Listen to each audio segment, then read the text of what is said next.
नमस्कार, सूचना एवं जनसंपर्क विभाग की प्रस्तुति हिमाचल बुलेटिन में आपका स्वागत है। पेश है आज के समाचार। मुख्यमंत्री श्री जयराम ठाकुर ने शिमला में वीडियो कॉन्फ्रेंस के माध्यम से केंद्रीय स्वास्थ्य एवं परिवार कल्याण मंत्री डॉक्टर हर्षवर्धन को प्रदेश में कोरोना वायरस महामारी से प्रभावी रूप से निपटने के लिए उठाए जा रहे कदमों के बारे में जानकारी दी।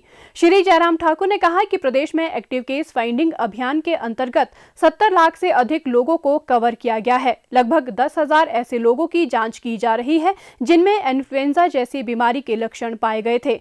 उन्होंने कहा कि प्रदेश के 6 जिलों में कोविड-19 का एक भी मामला सामने नहीं आया है।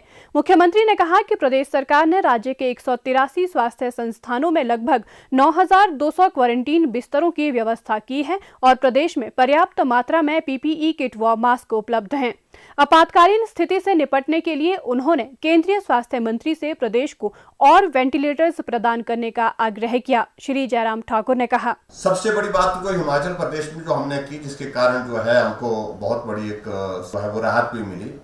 जो हमने एक एक्टिव केस फाइंडिंग के लिए जो पूरी टीम बनाई और पूरी की पूरी आबादी 70 लाख की आबादी को हमने एक घर में जा करके, जिसमें ASHA worker, female health worker, male health worker, anganwadi workers और उसके साथ साथ में और भी हमारे कुछ कर्मचारी, जिसको भी सिम्टम थे उनको भी टेस्ट करने के लिए भेजा गया। और उसके साथ साथ में ट्रैवल हिस्ट्री एक परिवार की, कि कोई इधर से तो नहीं आया, कोई परिवार में तो नहीं आया, यहाँ तक के मेहमान तो नहीं कोई आया आपके यहाँ पर बाहर से। और उसके बाद वो सारी चीजों को लेकर के हमने एक बहुत अच्छा एक एक्सरसाइज की, और जिसके कारण आज अभी हिमाचल प्रदेश में हमको जो है उसमें बहुत बड़ी राहत मिली है। राज्य सरकार ने छात्रों को घर आधारित शिक्षण सुविधा प्रदान करने के लिए हर घर पाठशाला कार्यक्रम शुरू किया है, ताकि कोरोना महामारी के मद्देनजर जारी कर्फ्यू के कारण उनकी पढ़ाई प्रभावित न हो। मुख्यमंत्री श्री जयराम ठाकुर ने आज शिमला में शिक्षा विभाग की एक बैठक की अध्यक्षता करते हुए कहा, मुख्यमंत्री ने कहा कि दूरदर्शन शिमला पर प्रतिदिन 3 घंटे का स्लॉट 10वीं व 12वीं कक्षा के विद्यार्थियों पर केंद्रित किया गया है। इसके अलावा शिक्षक व्हाट्सएप और केंद्रीकृत वेबसाइट के माध्यम से ऑनलाइन कक्षाएं भी संचालित की जा रही है।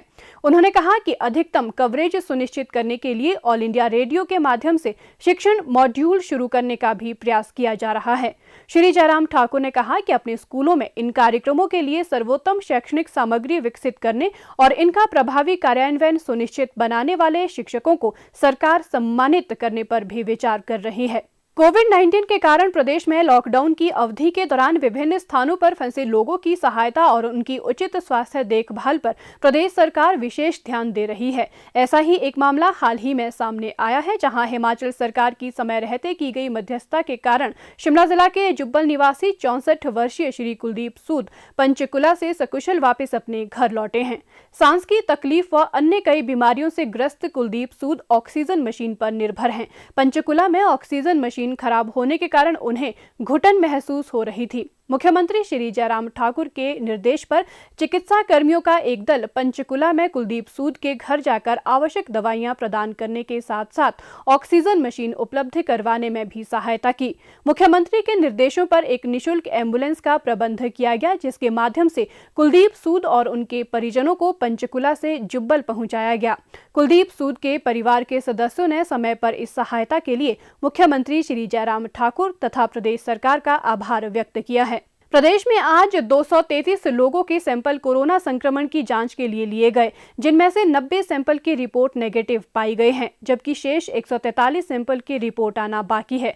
प्रदेश में अभी तक 4,226 लोगों की जांच की जा चुकी है, जिनमें से 40 लोगों में इस वायरस के संक्रमण की पुष्टि हुई है। अभी तक 8,985 लोगों को सुरक्षा के दृष्टिगत निगरानी में रखा गया, जिनमें से 5,654 लोगों ने 28 दिन की निर्धारित निगरानी अवधि को पूरा कर लिया है और वे स्वस्थ हैं। इस अंक में इतना ही। कल फिर होगी मुलाकात। दीजिए इजाजत। नमस्कार।